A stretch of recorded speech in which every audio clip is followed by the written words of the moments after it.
Of course. Of course. Of course. Of course. Like, of course. Of course. Of course. Of course. Of course. Of course. Of course. Of course. Of course. Of course. Of course. Of course. Of course. And so, I have this habit I've fallen into where around every 3 weeks to about a month, I check in on the Young Turks, my old friends, in order to figure out whether I still dislike them to an extraordinary degree. The moment I start to enjoy their content has become my own personal canary in the coal mine. It's a bit of an insanity test that I concocted for myself, and this month, once again, I passed with flying colors. I stumbled across just a random video of theirs. I generally try to keep this test as blind as possible, but since I'm the one administering it, I have to take my limitations on the chin. The video I discovered was titled, "Does Trump's Defense Secretary Want War with Iran?" Immediately, this frustrated me. I hadn't even clicked on the video yet, and the title had gotten under my skin. I began brainstorming the reasons for this, and I came up with a few. The first reason is, it's just genuine clickbait. They want people to think, well, I don't know, does he? And then click the video in order to find out. And the second reason is that they have no idea whether he wants war with Iran, and so their segment would consist of them just speculating for 8 minutes. What bugs me, though, is if they did know for sure, if the defense secretary wanted war with Iran, would they have made that apparent in the title? If the defense secretary just came out and stated, I think that declaring war on Iran would be the best action in terms of foreign policy regarding that nation, don't you think they would have splashed that everywhere they possibly could? Trump's defense secretary advocates war with Iran. It would be flooding every single news outlet and every single social media website imaginable. So, before I've even opened the video, I either know that they're clickbaiting and it'll say, nah, we got nothing, or they're going to try and pull the biggest spin job since the invention of the Ferris wheel. So which is it going to be? Door number 1 or door number 2? Ba-da-bap-ba-da-bap. Intro.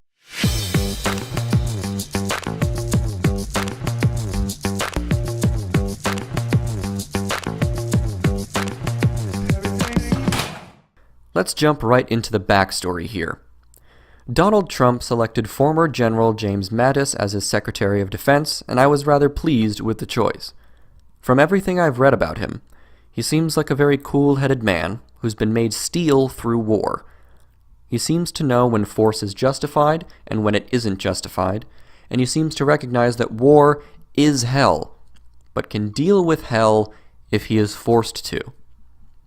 Everything I've read about him has no specific critique of Mattis as a candidate for the position, but just tries to critique the appropriateness surrounding the choice, except for a Politico piece that claims he has a long-standing grudge with Iran, which calls one side Mattis critics and the other side Mattis partisans, and prompted me to put down the piece halfway through.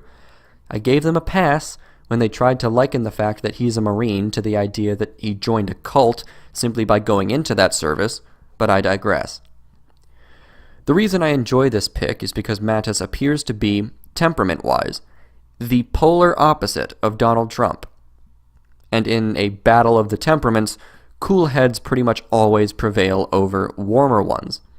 With my opinion out of the way, and with the backstory in mind, let's see what the Young Turks can present to us. Donald Trump has officially chosen his defense secretary. It is an individual who is referred to as Mad Dog and Warrior Monk, also known as Marine General James N. Mattis, who retired only 3 years ago, so there's a little bit of an issue there. Let me give you the details. So President-elect Donald Trump has chosen retired Marine General James N. Mattis to be Secretary of Defense, according to people familiar with the decision, nominating a former senior military officer who led operations across the Middle East to run the Pentagon less than 4 years after he hung up his uniform. Now, he will need Congress to pass new legislation to bypass a federal law stating that defense secretaries must not have been on active duty in the previous 7 years. Now, this kind of situation has come up before in the past, and Congress did vote once to make an exception for a different defense secretary. That was George C. Marshall, who was appointed to the job in 1950. Yeah, so good news, bad news on Mattis. So the good news is that he's not insane. There's some questionable quotes we'll get to in a little bit. And he probably wants to invade Iran. No. He wants to invade Iran. Yeah. Well, there you have it. James Mattis wants to invade Iran. That's the answer to the question in the title of the video. Does James Mattis want war with Iran? Apparently, the answer is a resounding yes.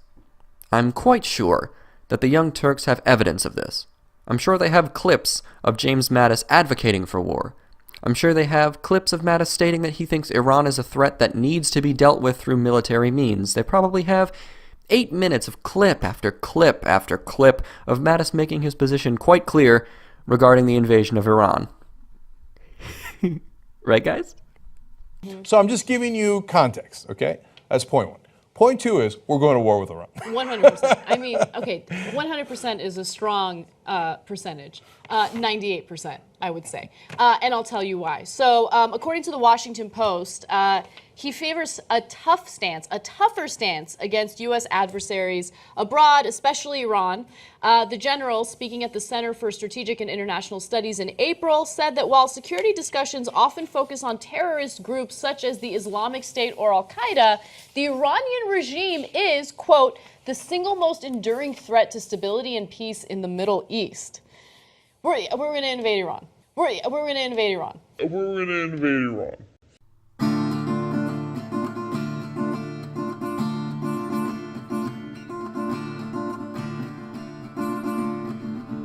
That's a very stupid notion.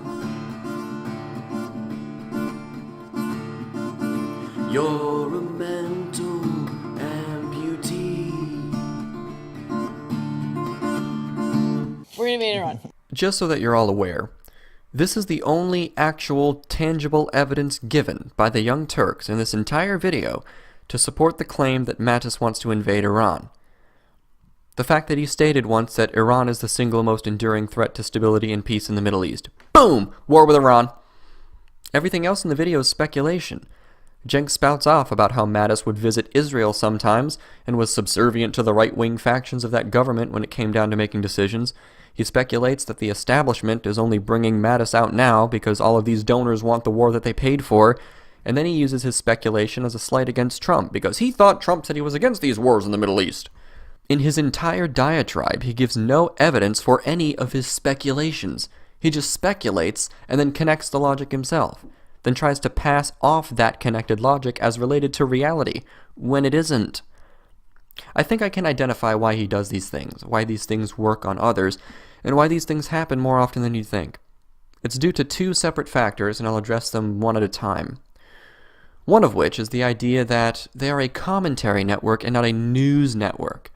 When I began criticizing the Young Turks, I got this contention constantly, and I also received it in my last video regarding the flippant statement about fake news towards the end.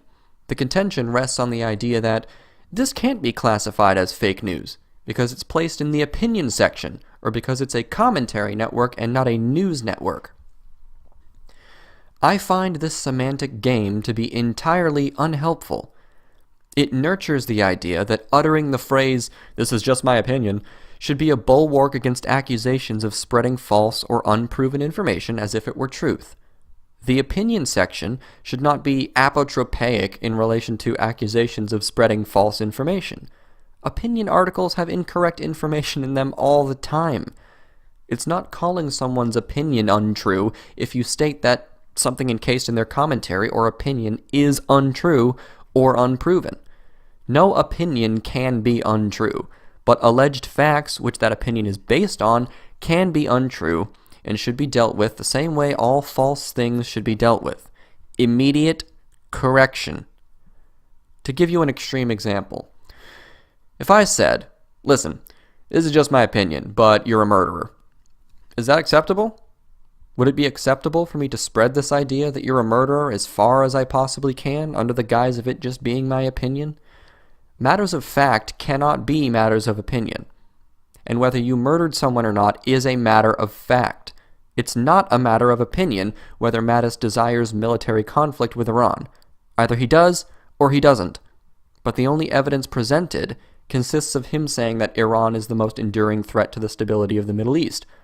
Agree with that statement or don't, but if you understand the English language, that statement is clearly not a statement which declares or implies that invading Iran is the belief held by Mattis. Yet the speculation crew can come crashing in with their clickbait titles and ooh, spooky, what about this maybe attitude in order to sow the seeds of falsehood within their audience. This sort of activity looks to me like Cenk and Anna are trying to portray some sort of status as political experts by jumping to this conclusion, as if it's so obvious. For some reason, when it involves politics, people are completely willing to abandon their critical faculties for a few moments. If I said something along the lines of, I think that guy's an asshole who ruins the lives of everyone around him and can't be trusted, does that now allow you to make the additional leap to, yeah, he wants to kill him? No, it doesn't. The reason this is present in politics so often is because people are wary of taking politicians or public figures in general at their word. I think that's incredibly smart, and people should investigate claims being made whenever they get the chance to and feel the need to. But those who style themselves as people with political gravitas, instead of investigating these questions, just like to answer the questions themselves and act as if they've solved the case. Has a single person even asked Mattis, hey, do you think the United States should use military force on Iran currently due to their proliferation? And if not, can you give an example of a state of affairs where you would approve of military force being used? Have they? Do the young Turks know? Well, this is the closest example I could find from 3 years ago. And listen to the answers of General Mattis. Iran. Do you believe that 2013 is a year of reckoning when it comes to Iran? Senator, every year I seem to have a year of reckoning, so again, I'm paid to be a sentinel for this country, so I consider 2013 a year of reckoning. Okay, now when it comes to Iran, you said that the sanctions you believe were not working in their ultimate goal of deterring them from acquiring a nuclear capability. Is that correct? That's correct, sir. Their nuclear industry continues. Now, what is the likelihood that they would work in the future in your view?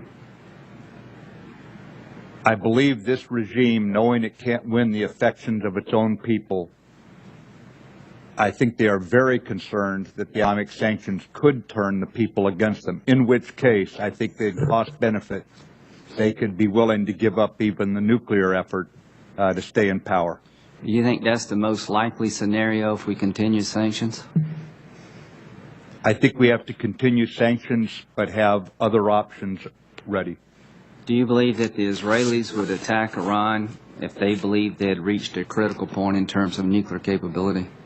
The Israelis have said so, Senator. I take them at their word. If they did attack Iran, would they need our help militarily? They could conduct a strike without our help. Would it be in our interest to help them, in your view? That would depend on what the objective of the strike is. Is it to stop them? Is it to delay them? Is it how long do you want to delay them? Is there a broader effort? If we had to use military force against the Iranian nuclear program, would you recommend a limited strike, or should we go after their Navy, their Air Force, and the Revolutionary Guard? Senator, I think that is advice that I owe confidentiality to the President on, but I could meet you separately and answer that question fully. If the Iranians develop a nuclear capability, how certain are you that other nations in the region would acquire an equal capability? At least one other nation has told me they would do that at a leadership level. They have assured me they would not stay without a nuclear weapon if Iran armed. Was that a Sunni Arab state? Yes, sir. So likelihood of Sunni Arab States acquiring nuclear capability to counter the Shia Persians is great. Would you not agree with that? I agree, and also other non-Sunni Arab states in the general region. And there we have the base reason for why I dislike the Young Turks as a news source in general.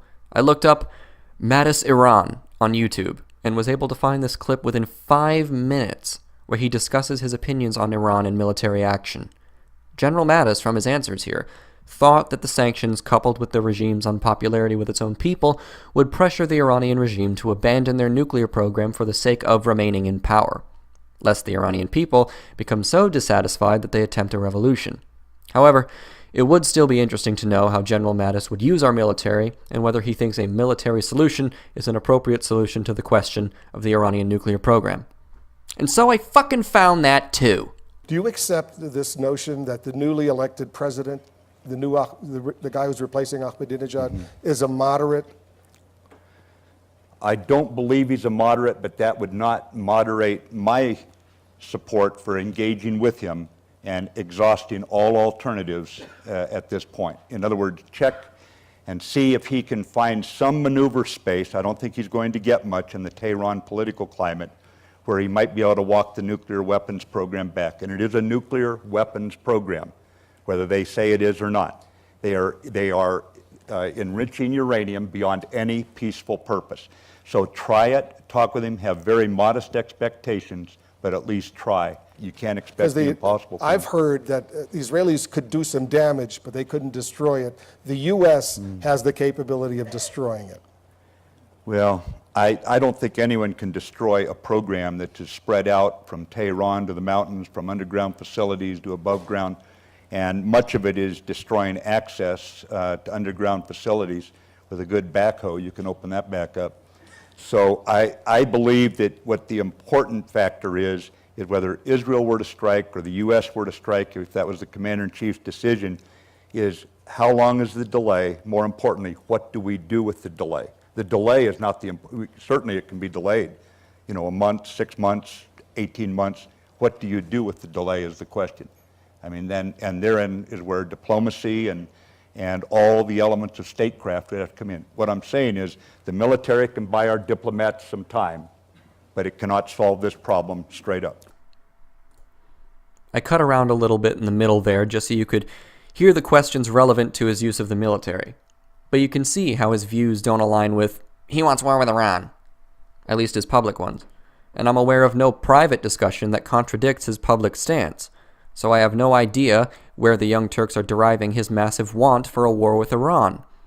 That's a very idiotic simplification.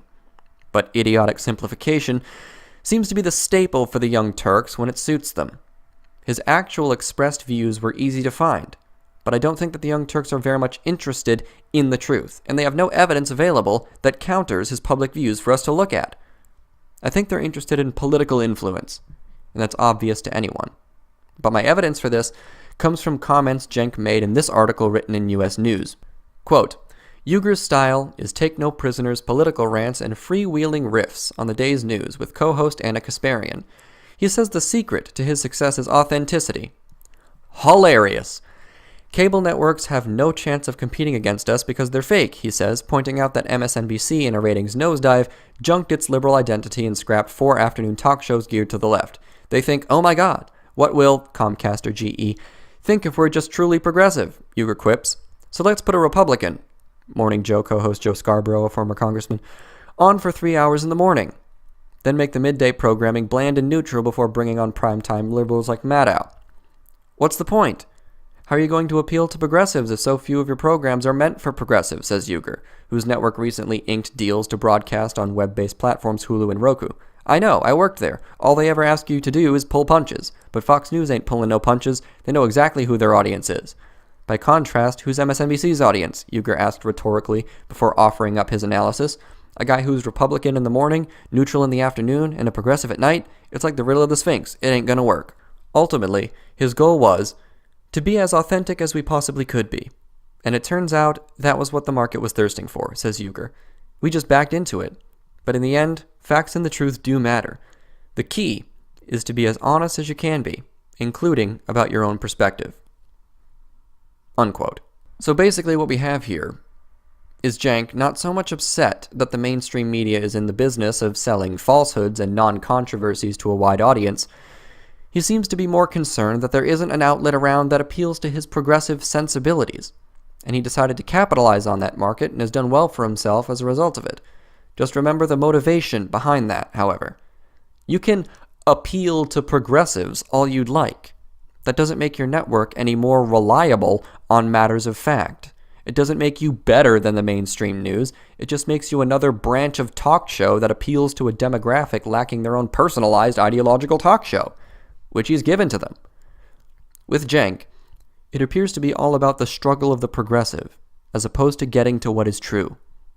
He doesn't have a problem with spin, so much as he has a problem with spin in directions he doesn't approve of. He acts as if he's granted a more authentic and honest outlook by outright embracing his political biases.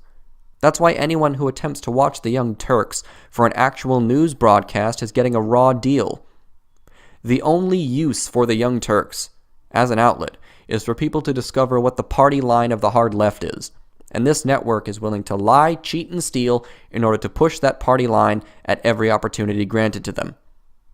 He berates the media for not representing his political views during their pathetic panel discussions, not because they're uninterested in accurately informing people, or if he does, that appears to be a secondary concern, considering how he runs his network, and anyone who still enjoys the Young Turks should recognize that pattern of behavior and account for it. Some people are inspired by their artistic passions. Some people are inspired by their chosen political struggles, and some people are inspired by the truth. If you're interested in the truth, getting mired in political euphemism, improper assumption, and the warped fervor of the struggle is nothing but a mental cage preventing one from grasping at it. And it is a cell that is willingly crawled into, depending on how you feel. No piece of information can be considered neutral to the cause. It's either a blow against it or a foundation for it. The truth will never be left to be itself. It consistently needs to be tinkered with by those who find no use for it, or at the very least, derive no inspiration from it. This shouldn't be taken as a case against arguing politics, but it is a case stating that arguing politics is not arguing over what is and isn't true. The concepts of politics and truth are not fully connected, but not fully separate from each other either. Eventually, though, everyone is given a choice over which one of these concepts they will allow to dominate their thinking. And nearly everyone chooses poorly. Have a wonderful day. Take care.